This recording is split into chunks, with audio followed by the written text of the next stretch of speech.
Hi everyone, welcome along to Tips and Tricks, utterly awesome tips and tricks. I think I forget that every month. I'm utterly awesome. And do you know why I'm utterly awesome? It's because some of my friends call me Mandy Moo. And because I always got called Mandy Moo, I became a cow. And so I'm utterly awesome. And now I'm an utterly awesome, dazzling Duchess. So if you'd like to know how you could be a dazzling Duchess, an utterly awesome dazzling Duchess, ask me. We've got a wonderful special on this until the end of this month that you could join my utterly awesome team. Anyway, enough of that. I was looking back to see what I did in January, and do you know what?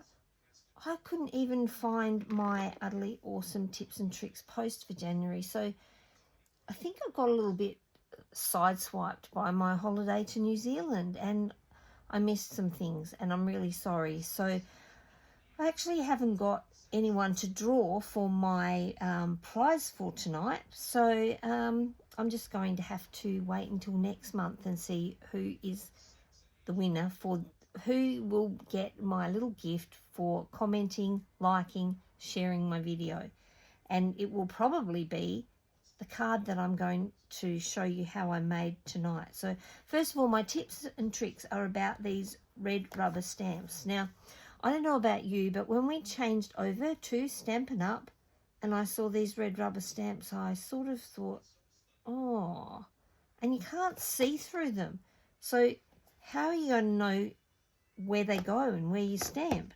Well, let me show you. If you have a look at this one that I've been using, you can see him on the other side. So you can actually see where you are stamping. And this is the trick to get it right when you get your own set of stamps. They are attached into this rubber, and what you need to do is gently remove them. They've got little anchor points. So you just want to gently take those out. You need to find the matching sticker to go on the back. You take off these little cover pieces. And then, really important, I know because I didn't do it once, really important, you have to take off the white paper backing on here, because otherwise you're going to have your sticker stuck to this white paper backing, and that's not the idea. So now that I've pulled that off, I'm sure you can see that it is a match, and I'm just going to line it up carefully before you put it down. And look, I knew that was going to happen. I reckon I jinxed myself because I've been thinking about it. I've done a whole heap of them this afternoon. Everyone was perfect, and now I'm on video. It's not. So just line it up carefully, drop it down, press it on, and voila. Your picture is on the back of your stamp exactly where it should be. So I'm going to show you something else about the red rubber stamps, and I've just been having a play and learning. I knew about it, but I hadn't actually tried it myself yet. I wasn't 100% certain. I'd seen it. I'd been shown once how to do it, and then I hadn't gone away and practiced, and I forgot. I wasn't completely certain. So I'm going to show you how you can actually stamp in colours using the Stampin' Write markers. So you can get all those different colours in there without having to change ink colours. So I'm going to use the brush end of the marker, and I'm going to start by colouring in the candles, the flames on the candles.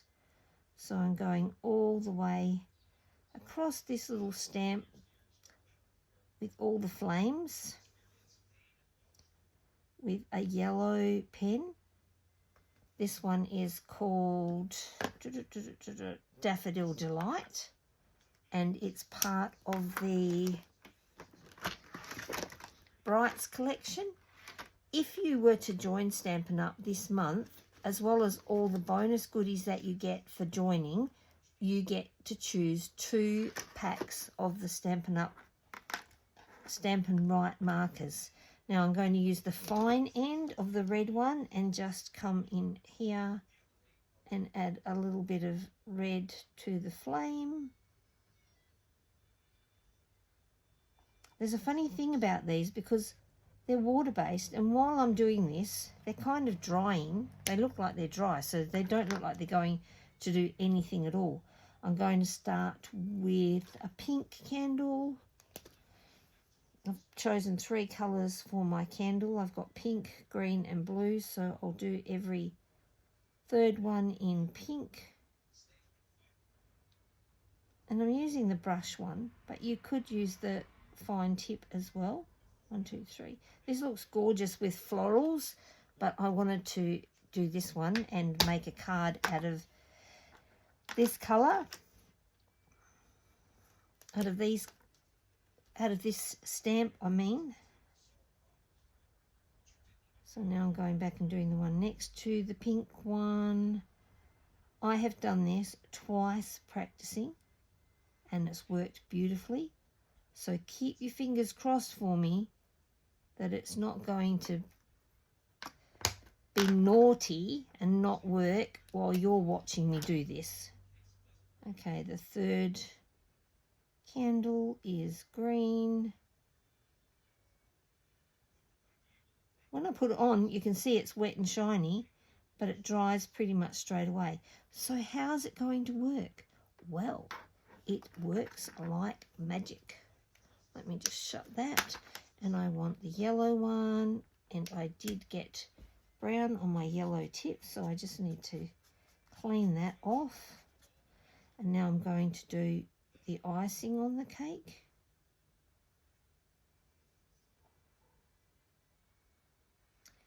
In yellow.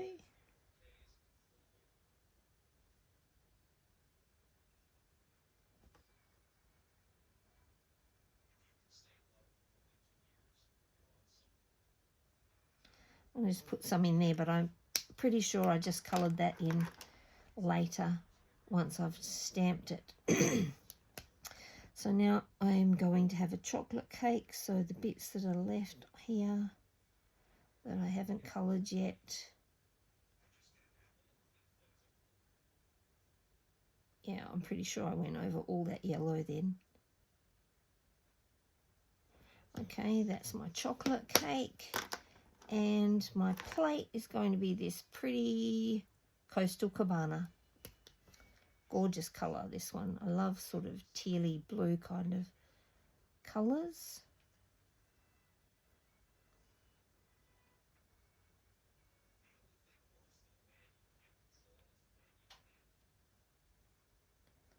Okay, now for the magic.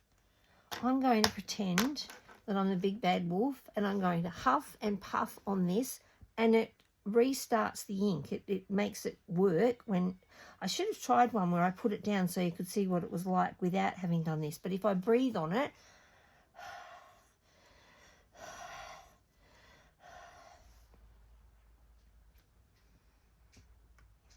and I was going to get my little silicone mat, and I forgot to do that as well. Never mind. And look at that. It's stamped in all those beautiful colours. And now I can just go back with my yellow and colour in my icing a bit more. I'm just going to get that. I know it touched that green, so I'll just clean that up.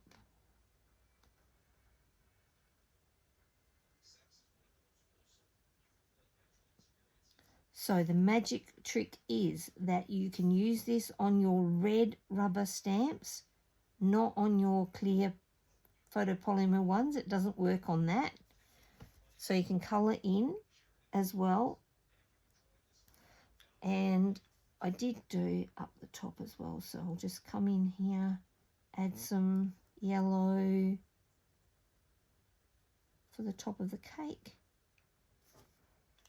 This is really a lot of fun, and I'm going to be playing with this now with some other stamps, but in just a second I'm going to show you a card that I made with this cake using this technique. So I also brought in my watercolour pencils because I didn't want it all to be very bold and bright. I'm just doing this very quickly, so don't look too closely because it might be a bit scritchy. brown. Where's my brown pencil? I still had that out, I thought. Here it is. My brown is very small. It's broken a lot of times. I think it's been dropped and it has a broken core of lead.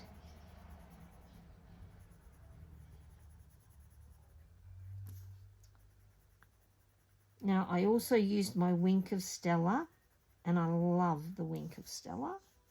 And I think I tell you that every time. And if you don't have it yet, you should add it to your shopping list because it is so pretty. It gives a little shine to everything. It's like gold and silver mixed together. It's so pretty.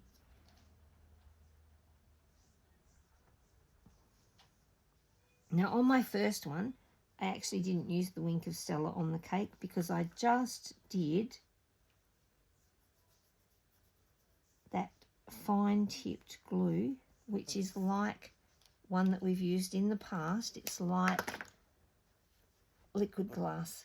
If you've still got some liquid glass, you could use that. If you don't have any liquid glass left, this works the same. And boy, is it easy to use on tiny little things. So there we go. I'm going to do all my candles and the icing on the cake, and it will end up, I'm just going to put that back on there so I can show you the finished product, and I don't go for too much longer because I know you're going to want to be going and getting your tea. So can you see that? That has that beautiful glue called Fine Tip Glue Pen on it. And the card that I made is right here. Happy birthday, now back to me. At least you're not as old as you'll be next year. Don't you think that's really cute? I love these little cute cartoony animals. He's really sweet.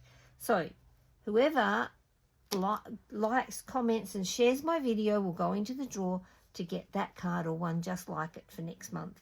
Thanks for watching, everyone. Thanks for coming back and joining me for 2025.